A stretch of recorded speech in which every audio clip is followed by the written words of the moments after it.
म बाबा आमालाई बोलाएर आउँछु, तपाईँहरू यतै बस्नु है।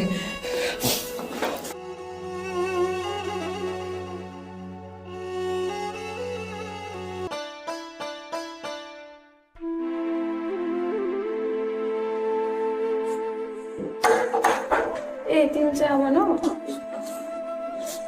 नमस्ते। नमस्ते नमस्ते। हामी अमनको बुवा। ए मलाई प्रकाश हुनुहुन्छ, हजुरहरू आउँदै हुनुहुन्छ भन्नुभयो। आमा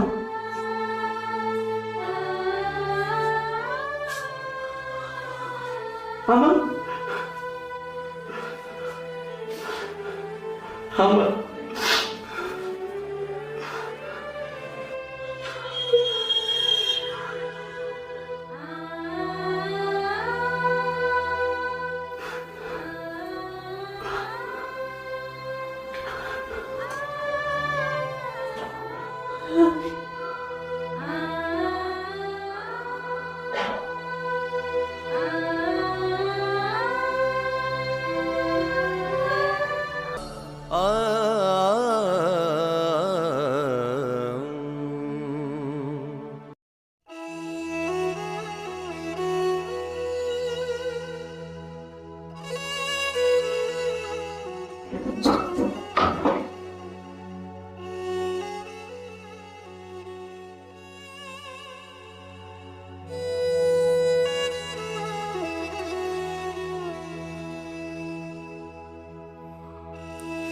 आमाको आँखामा कति धेरै आँसु बगिरहेको छ।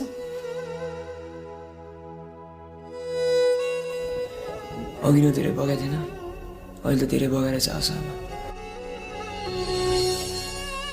सायद सबै कुरा थाहा पाउनुहुन्छ भन्दै हुनुहुन्थ्यो। 4 वर्षपछि अमन र हामीलाई देखेर झन् धेरै रुनुभयो होला।